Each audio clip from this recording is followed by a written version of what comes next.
Salut chers traders, merci donc de suivre cette vidéo. Ici donc François Blé. Alors je fais cette vidéo courte pour, faire comme j'ai l'habitude de faire, un état des lieux, une mise à jour au niveau de la politique monétaire américaine, parce que vous savez qu'à chaque fois qu'on a une décision de politique monétaire, je fais un petit récapitulatif pour expliquer un peu le contexte global dans lequel nous sommes pour aider les traders particuliers et indépendants à pouvoir comprendre ce qui se passe réellement sur les marchés financiers. Bien.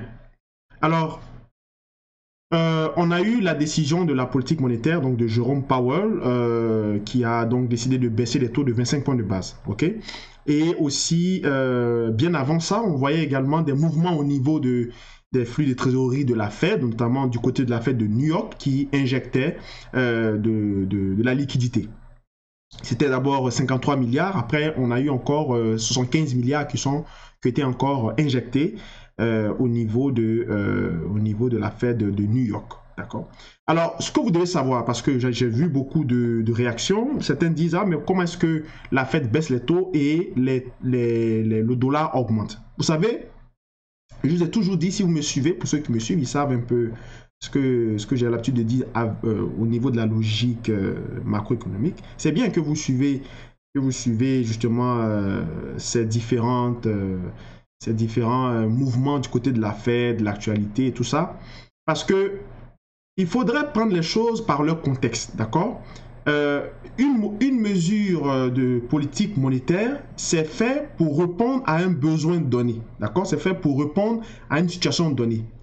Quand nous sommes dans une phase de marché où on voit que les marchés sont souvent, on va dire, en train de s'effondrer, et qu'un patron de banque centrale, ou bien on voit que les marchés sont sur le point de s'effondrer, et qu'un patron de banque centrale vienne et dit « Nous allons intervenir sur les marchés à raison de tel nombre de milliards et baisser les taux parce que nous voyons que l'économie ne se porte pas bien », en ce moment-là, vous allez voir que effectivement le dollar va réagir. D'accord? Le dollar va réagir parce que il est en train donc de faire un aveu. D'accord? Il est en train de montrer à quel point la situation est compliquée et délicate. Mais quand on voit que nous sommes dans un marché où il y a une neutralité, d'accord? On est dans un biais en fait un peu qui est nuancé, puisqu'on voit que les marchés ne sont pas si mauvais que ça, les marchés ne sont pas en train de s'effondrer, même si les chiffres macroéconomiques ne sont pas excellents, donc les marchés continuent de monter doucement, et également aussi on voit que les chiffres ne sont pas mauvais, mais elles ne sont pas excellentes non plus. Donc le président de la Fed, lorsqu'il vient, il le dit si bien, il dit que nous allons faire une injection de quantité monétaire, une injection technique pour prévenir donc en cas, on va dire, d'une secousse qui va arriver, et cela risque de s'accélérer si on a encore beaucoup de difficultés au niveau du commerce international ou du commerce extérieur, c'est-à-dire la guerre entre la Chine et les États-Unis, d'accord? Donc, ce qu'il appelle lui-même the insurance cut. Donc, ça veut dire que c'est comme une coupure de taux, mais on va dire à titre d'assurance. C'est comme un vaccin, donc de prévenir en fait les chocs macroéconomiques qui sont supposés arriver. Donc, c'est une sorte pour atténuer en fait les marchés. D'accord? Donc, quand il dit ça, si vous regardez dans le passé, c'est que le dollar l'avait déjà pricé, d'accord? Donc du coup, il n'y a vraiment pas de surprise, parce que si vous vous rappelez également, le président américain, M. Donald Trump, avait demandé au départ, donc c'est-à-dire avant la réunion je crois de juillet, et puis la réunion de septembre, donc hier ou avant-hier, il avait demandé à ce que la Fed coupe les taux drastiquement de 50 points de base, ou bien qui coupe les taux, on va dire, de 25 points de base de façon successive, avec des mesures vraiment d'accommodement, d'accord? Sauf que le marché avait déjà pricé ça. Et quand le président de la Fed, Jerome Powell, est arrivé, malgré la dissension qu'il y a au niveau de la Fed, parce qu'officiellement, au départ, il y avait 5 personnes qui ne voulaient pas justement qu'on baisse les taux. Maintenant, il y en a seulement que 3. Ils ont décidé finalement de baisser les taux seulement de 25 points de base, mais avec un langage pas un langage alarmant, mais un langage juste de prévention, d'accord? Et ça continue comme ça. Donc, ce qui fait que c'est difficile pour un trader particulier de comprendre exactement pourquoi est-ce que, parce que les réactions ne sont pas simultanées, d'accord? Les réactions sont de façon progressive et de façon contextuelle. Donc, beaucoup de gens se disent, mais pourquoi le dollar ne baisse pas alors que le président de la Fed annonce des coupures de taux? Mais c'est très simple. C'est parce qu'il dit bien que, de un, les données ne sont pas si mauvaises, mais ne sont pas si excellentes. Donc, on a une situation quasiment de neutralité. Donc, il dit une chose et son contraire. Et ensuite, il dit également que cette coupure de taux qui a été initiée est là juste pour répondre à un cas bien précis, c'est-à-dire un cas de prévention d'une éventuelle secousse, puisque on va dire, les relations entre la Chine et les États-Unis sont dans le cadre d'une trêve. Et on sait qu'à tout moment, ça peut déboucher parce que le président américain avait déjà alerté l'opinion publique nationale et internationale, donc qui a dit que, en fait, il a mis Jérôme Powell au pied du mur pour dire si nous devons gagner donc la guerre commerciale avec la Chine, il faut que la Fed soit de notre côté en baissant les taux d'intérêt, d'accord? Donc, une façon pour Jérôme Powell de se protéger, parce que ce n'est pas Jérôme Powell qui est responsable de la guerre commerciale avec la Chine, mais Trump veut lui imputer pour le pousser à agir dans la même politique, dans sa même vision. Donc, du coup, il faut que lui se protège.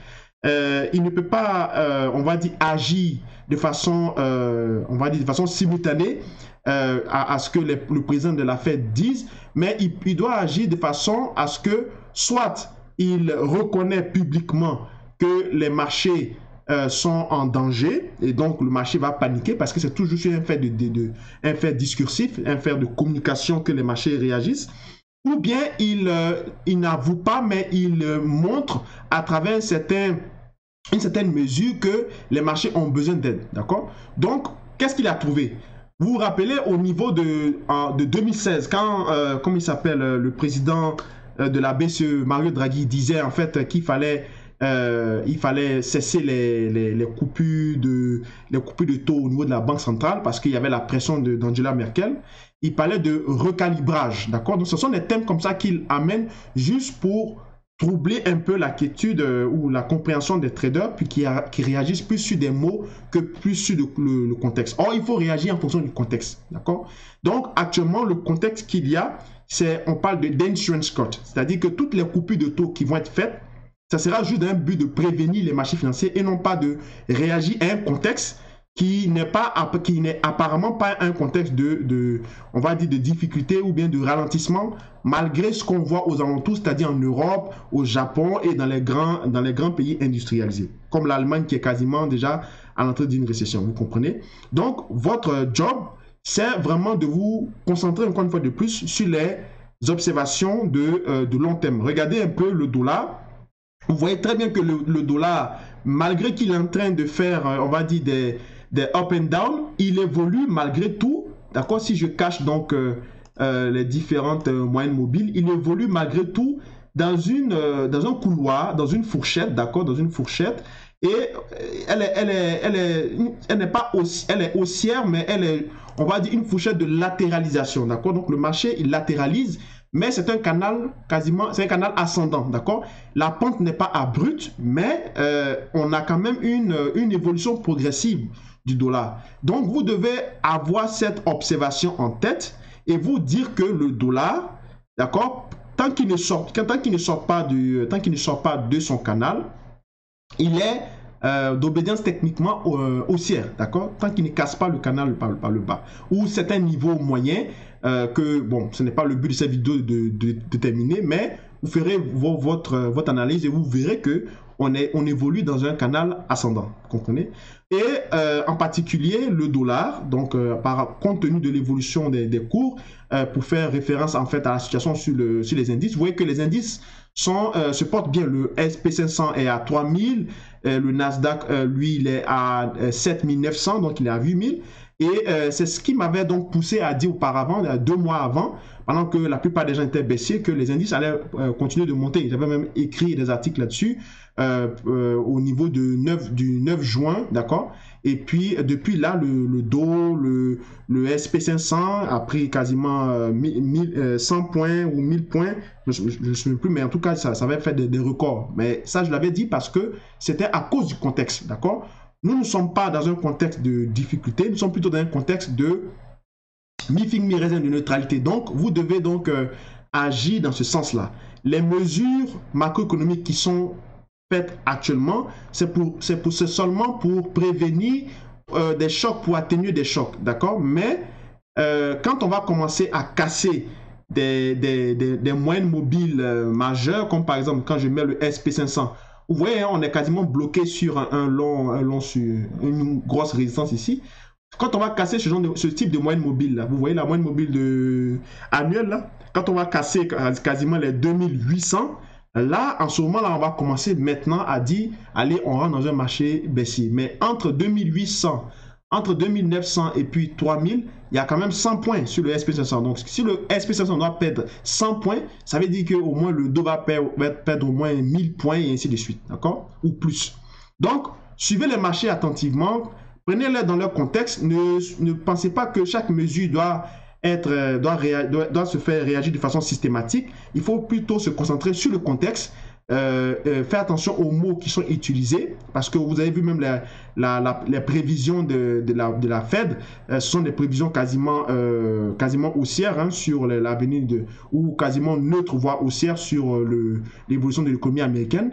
Et également, ils ne prévoient même pas pour le moment augmenter les taux d'intérêt. C'est-à-dire, je crois qu'ils ont annoncé qu'ils ont probablement fini avec les coupures de taux pour cette année.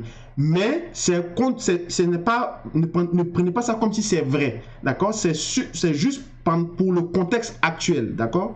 Quand on va évoluer, ils vont changer certainement le fusil d'épaule pour réagir, pour voir à quel point le marché aura besoin d'intervenir ou pas, d'accord? Donc, merci d'avoir suivi cette petite mise à jour de ce point de vue sur la situation monétaire américaine. Suivez vos graphes, regardez les graphes de long terme, ils sont les plus importants et après vous pouvez les matcher avec la macro pour pouvoir vous donner une vision claire des marchés. C'est donc François Ablé, Frank Belfort pour ceux qui sont sur Twitter et sur TradingView. Merci d'avoir suivi ce point de marché ou cette petite analyse, ce décryptage de la politique monétaire.